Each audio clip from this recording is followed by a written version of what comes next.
Good morning. This is Dominic with TheBackVlog.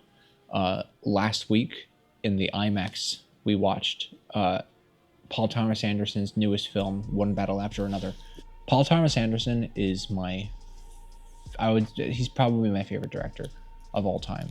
I love the way he delves into the psychology of characters, the vast cinematography. His films feel very complicated. I don't know how to put it.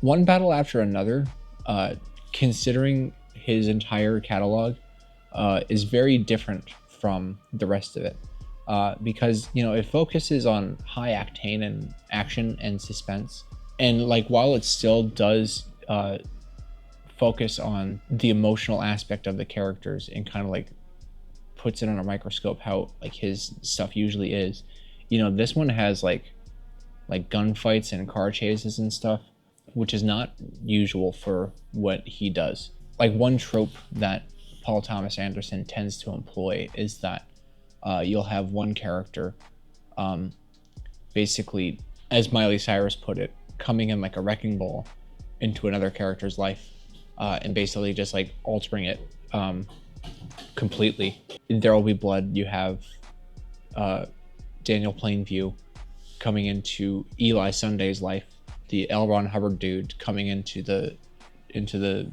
sailor's life. You have Philip Seymour Hoffman again coming into Adam Sandler's life in Punch Drunk Love, and it's just so on and so forth. Joaquin Phoenix, or the Joaquin Phoenix's girlfriend in Inherent Vice, going to Joaquin Phoenix. In this one, it is Sean Penn coming in like a wrecking ball into Leonardo DiCaprio's life. I really like that narrative liftoff, is how I'll put it. It propels the action and it brings out aspects of characters that I don't think characters knew about themselves. And I think it's really, really interesting. Another note I want to add is that Leonardo DiCaprio is a himbo. I just wanted to put that out there. I want to approach this film with that energy.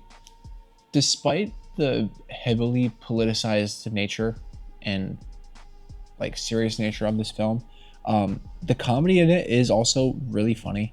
I think it's really interesting because the politicized nature it's not really what Paul Thomas Anderson usually tackles, and I think that's really interesting. And I think in this day and age, it's important for something like this to, grace the land of cinema. I need to blow my nose because Robin put her tongue in it. As I was saying, despite the politicized nature of the film, it is also very funny. And that's just because of Leonardo DiCaprio's character's paranoia, which I think that's a Thomas Pynchon thing, I feel like. I don't really know how closely the film follows Vineland, the book that it was inspired by, but I feel like, because I read Inherent Vice and Crying of Lot 49, and I've dabbled in Gravity's Rainbow, and now I have One Battle After Another, which may or may not closely follow Vineland. But I feel like a common trope with Pynchon is that his characters are incredibly paranoid, and their paranoia is usually amplified by the amount of drugs they take. So Leonardo DiCaprio really shows that. I think this character is a combination of his Wolf of Wall Street character and his Once Upon a Time in Hollywood character. But I'm just throwing things out there. Maybe I'm wrong. The car chase scene at the end of the film is exhilarating. It's really similar to Vanishing Point, but where Vanishing Point and this kind of differ is the way that these scenes are shot. Because in Vanishing Point, I don't remember if it does any extreme close-ups, but what I do remember is the extreme wide angles that show the vast, the expansive roads, desert roads that this chase is happening on, and it's super zoomed out just to show you how empty it is and how, despite the fact that it is like so wide, in that car chase, it's just two characters. It's them two alone basically in that world. The way it's shot here is like a roller coaster, because you have car mounted cameras doing extreme close-ups of the road, and like you can feel the movement as the cars are moving, because like the road is like constantly going, and it makes you feel like you're actually like partaking in this. And I think that's why Paul Thomas Anderson made like a statement saying to watch this in the IMAX, because it really shows. Every single grain of the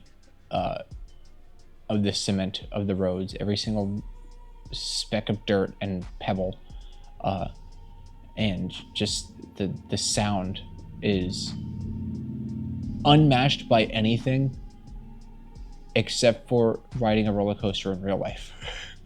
It's wild. It's so interesting. I think that's all about I have to say for One Battle After Another. I'm not really articulate enough to speak to the political nature of the film, but what I do know is that it is a very important film, and the subject matter that it tackles is very important to be aware of, and very apropos of today's climate. So yeah, take that as you will. Even then, even without the political side of it, it's still a very entertaining film. It's very thrilling, suspenseful, action-packed, and funny. Yeah, exhilarating all around. Bravo, Paul Thomas Anderson. This is probably, it's not his best one. I don't know if it's his best one, but it's like, it's gotta be top 3 or top 5 at least. It's probably his best film since Phantom Thread. I would say the films that could be considered his masterpieces are There Will Be Blood, The Master, Phantom Thread, One Battle After Another, and it's been a long time since I've seen Magnolia, but I want to say Magnolia. I've only ever seen it once, so I'm not gonna say that I could consider it a masterpiece. And while it's not a masterpiece, I want to have an honorable mention for Punch Drunk Love, because I love the fucking shit out of that film. It's so good. Yeah, Paul Thomas Anderson, incredible. One Battle After Another, incredible. Leonardo DiCaprio, himbo.